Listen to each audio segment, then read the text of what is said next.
Good evening. This is Maestro Cretella with the Dawn of War 2 Retribution Elite Modcast. Today, we have a 1v1 on Calderis Refinery. Our first player today is Torpid, playing as the Techmarine. The Techmarine is a Space Marine ranged hero. He starts out with a very powerful bolter. He can repair and support vehicles very well. He can also build relay beacons and turrets. Next up, we've got farzo60, I'm just going to call him Farzo, playing as a Thousand Suns Chaos Sorcerer Sindri, Trollface Chaos Sorcerer. The Sorcerer is a spell-casting hero. He's all about his spells. He can shoot long-range doom bolts. He has a lot of teleportation capabilities, and he also has things like Tome of Subjugation for mind control and Chains of Torment for snaring. So we've got some very good players right here. Torpid, pretty well known in the community. For a while he didn't play Elite Mod and just commented on videos, and then he did start playing and he was really good. Farzo, usually more of a retail player, but he's been playing more Elite Mod and he's also really good. I learned that from first-hand experience as well as hearsay. Now this matchup right here, we've got the Sorcerer against the Techmarine. This matchup is... Now, the Techmarine has a very shooty opening because every single unit you're going to have is going to be a ranged unit. The Techmarine himself starts out with a bolter. Of course, you got Tax, which have bolters, and Space Marines are relatively unique in that they are one of only 2 races in the game, or maybe 3 now that we also include Grey Knights, to have both of their starting units as ranged units. So that just means more units in the Space Marine opening composition are going to be ranged units. Now, the Sorcerer, on the other hand, we've got a Chaos player. They have the more typical configuration of 1 ranged unit and 1 melee unit as the starting units. So, not as shooty of an opening. Chaos Space Marines also not really the shootiest ranged unit out of all starting ranged units. In fact, right, this aggressive play with the Chaos Space Marines, I feel, is not entirely worth it. You managed to get one Scout model in exchange for 1 Chaos Space Marine model. That was not a trade that favored Farzo. We are losing a power node to the enemy. Now, this is a matchup I'm inclined to say that it favors the Techmarine, and there's probably some bias going on here. I don't play the Techmarine a whole lot. I, of course, play the Sorcerer, and whenever I've had to play the Techmarine, it's been a difficult time. Now, I could be wrong about this, but I'm going to say it probably does favor the Techmarine. But I am saying this in a way that's not sure, acknowledging that there is possibly some potential bias on my part. So I'm not 100% sure, but that's what I'm going to go with, and it feels that way. I think Tex also does not like this matchup. It annoys him. Not that he is the be-all, end-all, but of matchups in this game, but he's certainly an experienced and knowledgeable player who also plays the Sorcerer, so I'm going to trust the judgment on that. And I think part of what is tough is just that is a little bit of that shootiness that I talked about. Certainly just the opening build for Space Marines is definitely going to outshoot any opening builds for Chaos. Now, I think the response for Chaos is it's up to find ways not to outshoot the Techmarine, but kind of out-control him or disable him, and that's why I feel something... I don't think you could get away with a build of just Chaos Space Marines and Heretics, and it's possible to do that in some matchups. You can even make a build of 2 Heretics and 2 Chaos Space Marines, and that gives you a 4-squad Chaos build, low on power, because you're investing in just power-free squads. But I don't think you can get away with that in this matchup. I think you need some combination, at least either a Noise Marine or a Havoc, if not a combination of both. Now, Raptors would be an alternate answer to having to deal with a lot of ranged units and finding some way of dealing with them, but I would say between Noise Marines and Havocs, they're not really quite as good of an answer. In this particular matchup, Space Marines with a lot of powerful anti-melee early on, things like having shotgun scouts, as many as 2 shotgun scouts, and then the Techmarine in particular actually has some extremely powerful anti-melee war gears. He does have bionics, as well as the Mastercrafted Bolter, both of which can make it very, very hard, especially when combined with shotguns. Those three things, the Mastercrafted Bolter, Bionics, and then any number of shotgun scouts can make it very, very difficult to use melee against the Techmarine.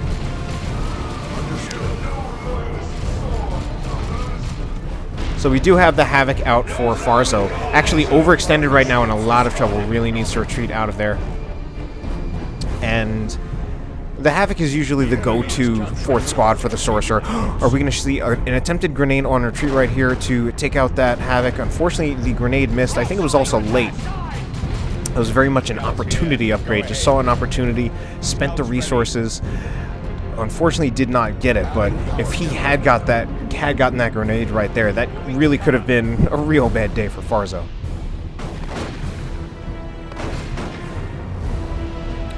So normally, just that opening build of having attacks, scouts, and the Techmarine can really do a lot to bleed Scout models, Chaos Space Marine models. Even if Chaos Space Marines can answer back and not let all that range fire go unanswered, they ultimately are not going to be winning in a range battle in Tier 1. Certainly not if they catch any combination of the Scouts, the Tax, and the Techmarine together. Maybe if they catch isolated Scouts, but otherwise it's not really a good situation for them. And it really does make a big difference just with the Techmarine starting out with a Bolter. And he does start out with the highest range DPS of any hero. His starting Bolter does 35 DPS piercing. That's the highest for any starting weapon. The Commando Knob is very close at 34, although the Commando Knob is arguably better because he gets 100 DPS fire on the move. But still, the Techmarine, just one of the best out there for starting range DPS. We're going to see a Bionics on retreat, I think. Killed 4 Heretic models. That was really nice. But just that Bolter can really do so much to contribute in range fights, in part because the Techmarine's not going to bleed. He's pretty tough being a single entity. So in any direct ranged battle, he's probably going to win. He can stay in cover, tank a lot of damage, and as long as he doesn't die, he doesn't bleed you any resources, so he can be very, very good at just bleeding models off of Chaos Space Marines, especially Heretics in this matchup, because he's going to be killing them so quickly with that Bolter of his. This is actually, this is a really bad situation for those Heretics. Research underway. Another thing that can definitely be challenging about this matchup is the Sorcerer's weaknesses. Single entities are one of his biggest weaknesses. Usually melee single entities are the bigger problem than ranged single entities.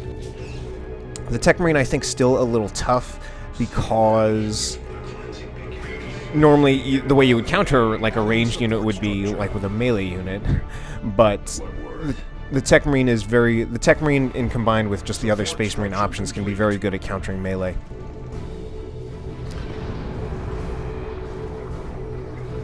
And then one of the other things that's tough for the Sorcerer is usually vehicles. He doesn't have any AV. He doesn't have any AV options himself. Right now with his composition, with Farzo's composition, he would be relying entirely on the Havoc for AV, and that gives up a lot of his anti-infantry control. Although we don't yet have a vehicle from Torpid, and it does appear that he's behind in tech somehow, which is curious. It does look like he invested more in Tier 1, perhaps. We do have some Tzeentch Chaos Space Marines, and it looks like Farzo is fully upgrading his squad of Tzeentch Chaos Space Marines, and that does do a lot to start giving Chaos the ranged edge. At least 1-to-1, that gives the Tzeentch Chaos Space Marines a pretty big advantage. Bloodletters teleport in. Bloodletters are a pretty strong Tier 2 choice. It looks like, did they get hit by Bionics right there? But Bloodletters are a pretty strong Tier 2 choice. Just a very good unit, very powerful in melee with about 50 DPS power melee per model. And then their abilities really, really make them very, very good. So, certainly teleporting, of course, just a way of getting in, sometimes a way of getting out. And then the phase shift actually does a lot of the same things. You can phase shift to have Bloodletters walk in, and then that's actually so intimidating, just having Bloodletters walk in invulnerable. And you can even You can obviously save them from a lot of damage, as well as you can put them under worship to start getting them to start having them heal. So here is that Razorback. It's pretty much expected that a Techmarine player is going to get some kind of vehicle in Tier 2, of course in Tier 3 as well. And here we already see the Tzeentch upgrade. That seemed like a fast Tzeentch upgrade, but the Razorback has already gotten around the Havoc. And the Havoc is now setting up. Torpid just keeps microing to stay out of the Havoc firing arc. The Heavy Bolter seems to be auto-targeting the Bloodletters, however, and he ultimately just ends up retreating the Havocs out of there. All of the damage that the Razorback took was actually from the Bloodletters, which does go to show you that power melee can do some light AV. Not a whole lot, and you generally can't rely on taking out a vehicle with it. Certainly not a tougher vehicle. The only reason that looks substantial right here is because the Razorback only has 400 health to start out. Torpid with a lot of map control, though. Farzo Fast Tech, normally I would think, and the way I would personally do it, and the way I think players like Noisy and Tex would do things with the Sorcerer, they would go for a more extended build, extend their Tier 1, go for a longer Tier 1 build, and they would probably also have more map control and more Tier 1 dominance, as well as probably a VP lead. Farzo went for a rather standard-sized Tier 1, and as a result, he kind of is losing on map control. He literally has nothing but his own power farm and his own VP. We do now have a Librarian for Torpid. Librarian has been upgraded with the Psychic Hood, but not the Tome of Time. So we don't yet have the Tome of Time, only the Psychic Hood. So I'm wondering what his thinking is with that. That gives him the Gate of Infinity ability, allows him to target a squad to his location. Now he is getting a Devastator Marine squad. So my thinking with that is that he might plan to use the Devastator squad and have Gate of Infinity as a way of saving the Devastator should Farzo decide to get the Sigil of the Rift as a counter to those Devastators. So one las cannon shot has already happened from those Havocs. Luckily we have some Assault Marines jumping in there, and they might actually wipe out that Havoc. It's actually a very close call, and I think the only thing saving that Havoc was the Chains of Torment. Now we've got a Khorne Dreadnought coming in, and Torpid actually does not really have sufficient AV for this. And I've been learning a lot lately, and this is going to sound ridiculous, but I've actually been learning a lot lately how effective the Khorne Dreadnought is with the Chaos Sorcerer. And I've been learning it lately because I've been starting to learn about it on the receiving end as opposed to the doing end. Normally, I've certainly used the Khorne Dreadnought a lot, and I've definitely got some mileage out of it.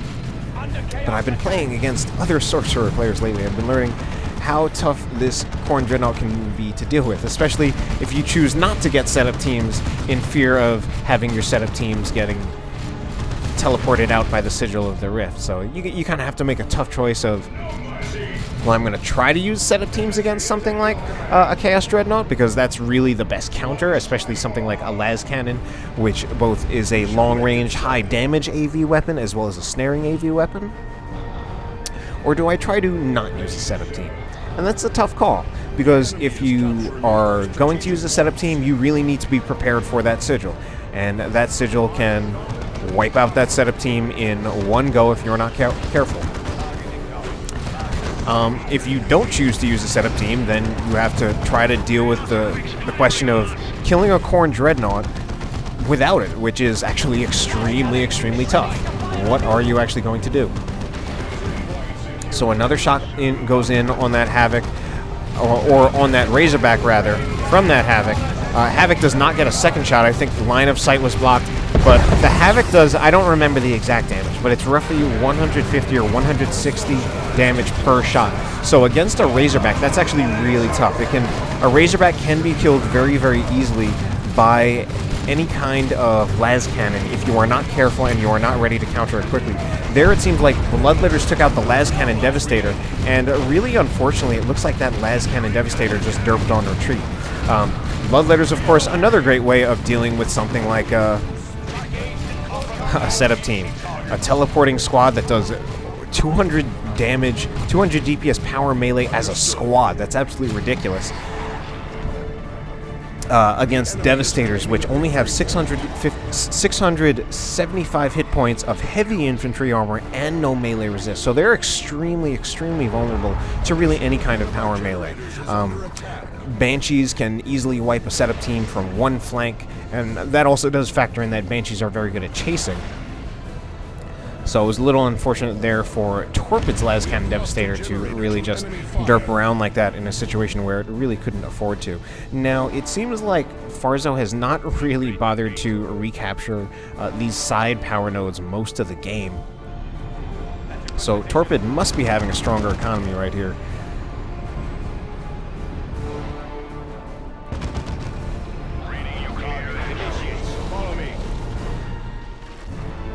This Razorback still out on the field and still doing well for Torpid, and it's pretty amazing. The Razorback is something that, if you're like not a high-level player and you're not very good with it and you don't manage it well, it can really seem like a waste of time because of how easily you can lose it. But when you actually get higher-level players who know what they're doing, it really is amazing and annoying at the same time. You do need to be very evasive with it because it is fragile. Especially Torpid choosing not to get that extra armor, choosing to save those resources. To the extent that I play Space Marine these days, which is not actually that much, I pretty much always get the extra armor almost just out of insecurity. The Sorcerer being way overzealous right here, and he's easily, he was easily going to die there, even with wow, it's hard to even tell what's going on, but I think a lot of Heretic models died, possibly from a Bionics. It all just seems like a cluster of stuff going on right now. And Farzo, it feels like Farzo is really doing a lot to answer back by winning on engagements. He really seems to be pushing Torpid back a lot. Although at the same time, the VPs are actually still going more in favor of Torpid. I think it seems like Farzo's been winning engagement, not necessarily been taking the advantage to take back the VPs. So Khorne Dreadnought now in trouble. It is getting hit by the Lascannon Devastator. The Sorcerer is on the ground, and there we go with a grenade to disrupt those Lascannon Havocs, and that pretty much clears the way for the Razorback.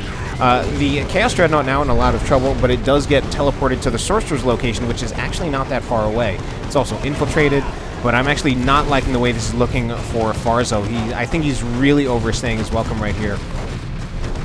He lost a lot of things that engagement, and he won an engagement, but then I think he pushed his luck too much, and he ended up, just being overzealous, and it really cost him. Since he lost the Sorcerer, he lost the squad of Heretics, and he bled a lot from everything else, pretty much. So that's going to give Torpid back the map control for a little bit, and I mean that's at a time when I don't know how much more Farzo can afford to give up. I mean right now, it's not going to cost them the game to be forced off for this engagement, at least not yet. Although I am amazed how Farzo is going to Tier 3, staying in this game economically when he's never really had the map control. I don't think he's ever really had, or if he has had these side power nodes, he hasn't had them for a long time. Holding this point is not worth losing the battle.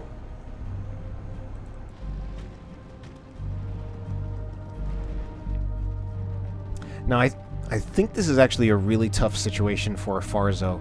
I think his combat capabilities have been pretty significantly diminished. He lost a Heretic squad, he doesn't have his Sorcerer, and I mean the Havoc is only contributing to taking out the vehicle. I think it's actually going to be a really tough time for him to deal with all the infantry that's going around. And it's also going to take him a little bit of time to get the Khorne Dreadnought back to a repaired status to be out on the field.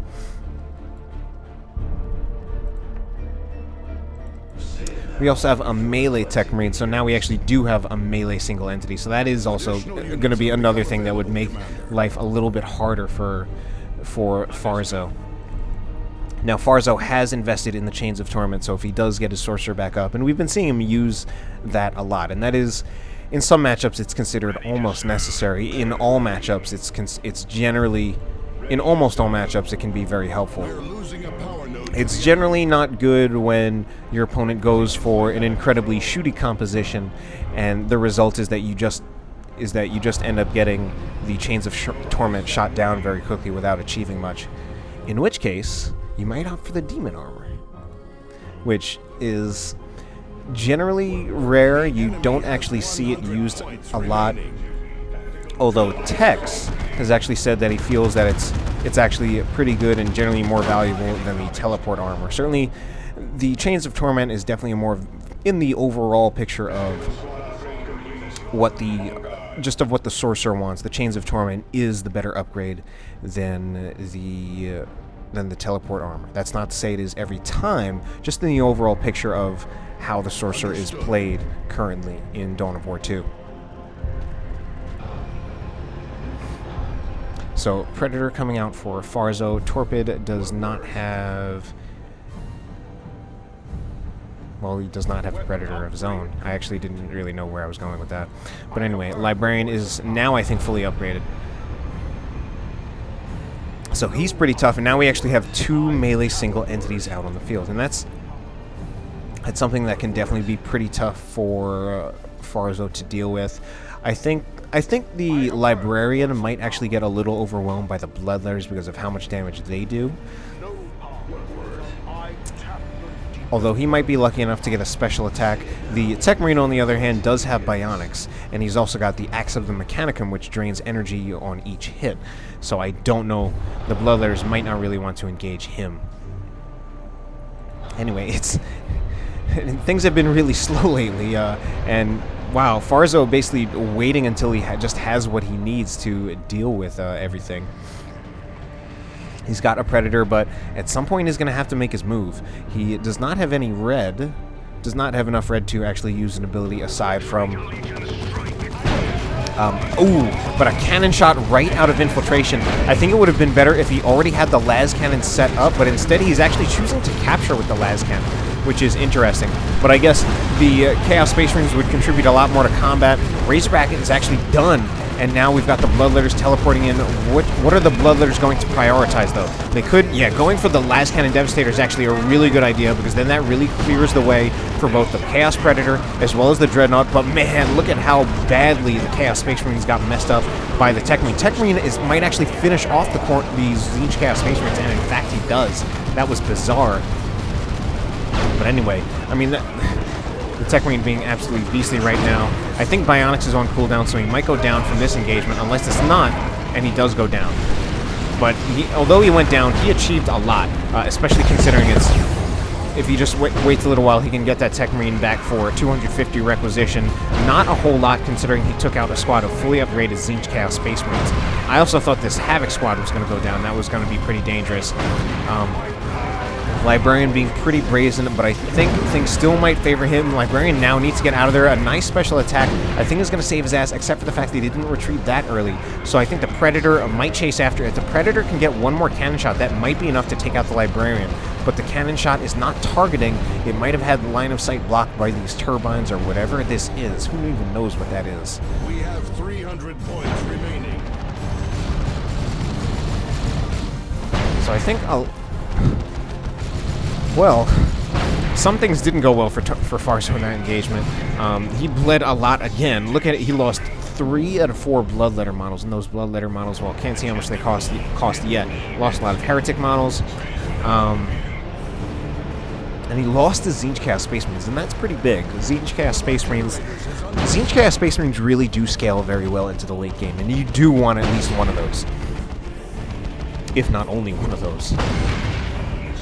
So, Farzo managing to stay in this game, but that last engagement, although he took back the map, it still hurt him. And now we do have a Space Marine Predator. Now, right now, the Space Marine Predator and the Chaos Predator are even statistically, but the Space Marine Predator does get the better end of upgrades, since you can get a las cannon as well as the armor upgrade. Oh no. Already, the Space Marine Predator is chasing. Where is that las cannon Havoc? If anything, we need something to delay, or I guess that's the next best thing. I was thinking needed the las cannon Havoc to snare that Predator. Anyway, we've got a lot of things jumping in. Risky engagement, I think, for Farzo. This actually could be it for him. He's cutting it really close. The Chaos Predator running in, though, might actually be enough. One cannon shot actually takes out the Space Marine Predator. That was actually very well played. It takes... Wow. That was incredible. I mean, that engagement, on paper, it was not looking good for Farzo at first, but things just somehow managed to kind of work out in his favor. The Librarian trying to finish off the Chaos Dreadnought. That's really, really brazen, and the Librarian might go down instead. I don't think he'll actually go down. Maybe a cannon shot will finish him off. The question is, will the Dreadnought get in there quickly? If no, it does not. So that engagement did somehow, it did not look like it was going to go in Farzo's favor, but somehow it did. And I mean, the Space Marine Predator getting the first shot on the Chaos Predator looked like things should have started going in favor of Torpid. But then hiding it under infiltration, and then Torpid just kind of leaving himself a little too exposed near that infiltration. The combination of just the Dreadnought going after the Space Marine Predator, and then the Chaos Predator following up, managed to make things go in Farzo's favor. So this is a very interesting game, with Farzo managing to really win engagements in times where it seemed like compositionally he shouldn't have won. And there were just really things about the way he managed the engagement and the plays he made that gave him the edge, and Torpid concedes. So pretty amazing. Torpid even directed me to this replay. He didn't send it to me directly, but he uploaded it to GR and Game Replays and said, like, maybe we should cast this. So I did. Hope you enjoyed it. Have a good night.